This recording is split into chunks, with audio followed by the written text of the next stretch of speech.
Pakar Hukum Tata Negara Universitas Gadjah Mada, Zainal Arifin Muchtar, atau akrab disapa Uceng pesimis atas gugatan Pilpres di MK. Hal ini disampaikan dalam obrolan newsroom Kompas.com Senin 18 Maret 2024. Penilaiannya itu didasarkan atas pengalaman gugatan Pilpres selama ini. Satu-satunya alasan menurutnya kemungkinan bisa dimenangkan jika para hakim MK bisa memiliki lompatan berpikir dengan melihat kecurangan pemilu tidak hanya dari sekadar angka dan hasil perolehan suara. Untuk itu katanya, dibutuhkan hakim yang lompatan berpikirnya itu harus kuat. Dengan konfigurasi MK seperti sekarang, saya tidak terlalu yakin. Di luar alasan tadi, ada 3 alasan lain yang membuat gugatan atas pelaksanaan Pilpres sulit dimenangkan. Pertama, adalah proses pembuktian yang sulit karena batasan waktu. Bahkan Uceng mengibaratkan bagai Bandung Bondowoso yang mau bangun 1000 candi dalam satu malam. Karena itu nyaris mustahil pembuktiannya. Misalkan saja katanya, ada kontestan yang menggugat merasa dicurangi 9 juta suara di wilayah tertentu. Dengan klaim itu, kontestan yang menggugat harus membuktikan kurang lebih 30.000 tempat pemungutan suara, TPS. Pembuktian berapa hari? Tanyanya. Lanjutnya, kasus 2019 itu proses pembuktian hanya dikasih berapa hari dan hanya menghadirkan berapa saksi dan ahli. Yang mau dibuktikan berapa puluh juta suara, imbuh Uceng.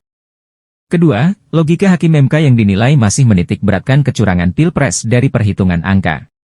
Ketika kecurangan dilihat dari perhitungan angka, kemungkinan besar gugatan terkait sengketa pemilu tidak akan banyak membuahkan hasil.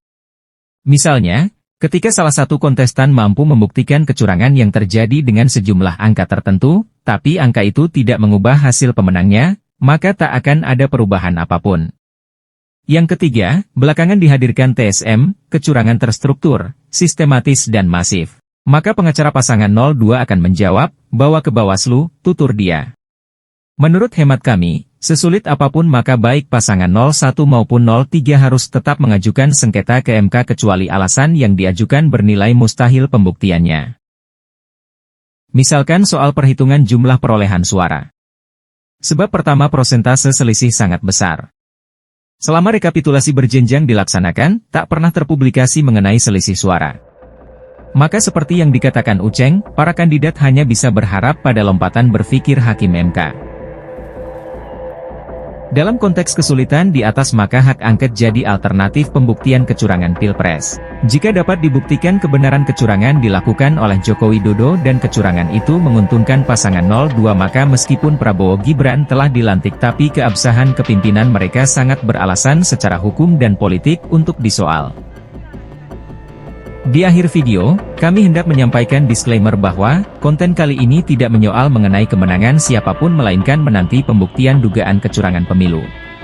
Sebab kita tentu sama berharap kepimpinan nasional harus dihasilkan melalui proses yang bersih. Demikian dari kami. Mohon maaf atas segala kekurangan yang terdapat dalam konten ini. Karenanya berilah komentar. Apapun isinya merupakan penghargaan bagi kami. Salam.